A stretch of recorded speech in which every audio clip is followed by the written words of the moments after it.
ایک سوال ہے کہ بہت سارے میسج ایسے آتے ہیں جس میں لکھا ہوتا ہے سعودی کے n علماء 70 علماء 20 علماء نے یہ فتویٰ دیا ہے، لیکن کسی علماء کے نام نہیں ہوتے ہیں، ایسے میں کیا کیا جائے، کیا کریں؟ یعنی بہت سارے میسیجز آتے ہیں کہ سعودی کے علماء نے کہا ہے کہ ہیلو ہیل سے ہے، اس لیے ہیلو بولنا جہنمی بننا ہے وغیرہ، جس طرح کی بہت ساری چیزیں ہوتی ہیں۔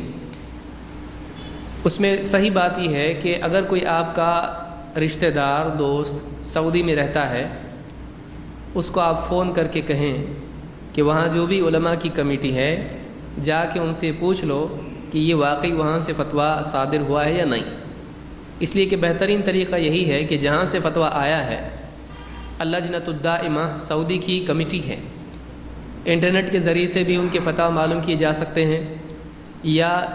کوئی اگر آپ کی پہچان والا سعودی میں ہے تو اس کے ذریعے سے بھی آپ معلوم کر سکتے ہیں کہ وہاں پر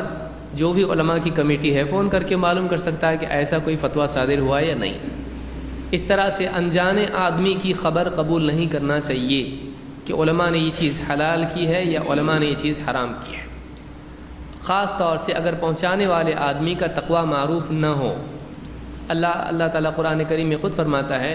یا ایھا الذین آمنوا ان جاءکم فاسق بنبأ فتبینوا، اے ایمان والو اگر کوئی فاسق تمہارے پاس کوئی خبر لے کر آتا ہے تو اس کی تحقیق اچھی طرح سے کر لو۔ تو بہت سارے لوگ دینی اعتبار سے معلوم نہیں ہوتا ہے کتنے دیندار ہیں، بلکہ بعض اوقات ان کی زندگی میں دین کم ہوتا ہے، جو ایسی باریک چیزوں میں زیادہ انٹرسٹ لیتے ہیں۔ تو اس طرح کی چیزوں پر اعتماد نہیں کرنا چاہیے جب تک کہ ان کی توثیق اور تصدیق نہیں ہو جاتی ہے۔ لہذا کوئی نہ کوئی تو ہوگا سعودی میں، دوست دشمن جو بھی ہے، آپ اس کو فون کر کے کہیں کہ وہاں جو علماء ہیں ان سے پوچھ کے ہم کو بتاؤ کہ واقعی ایسا فتویٰ صحیح ہے یا نہیں۔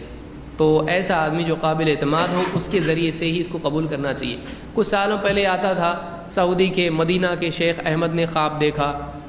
اللہ کے نبی صلی اللہ علیہ وسلم نے فرمایا کہ اس سال اتنے لوگ مر گئے، اتنے جنت میں گئے، اتنے جہنم میں گئے، پھر ایسا ویسا جو ساری لمبا قصہ ہے، اور اس کے بعد میں آخر میں تھا کہ جو بھی پرچہ اتنے چھپائے گا تو اس کو یہ فائدہ ہو گیا، اور ایک آدمی نے اس کو نہیں چھپایا، یوں ہی ڈال دیا تو اس کا بچہ مر گیا۔ تو اس طرح کی بیہودہ باتیں صحیح نہیں۔ شیخ بن باز نے بھی اس کا رد کیا، انہوں نے کہا کہ ہم نے خود شیخ کے گھر والوں سے بات کی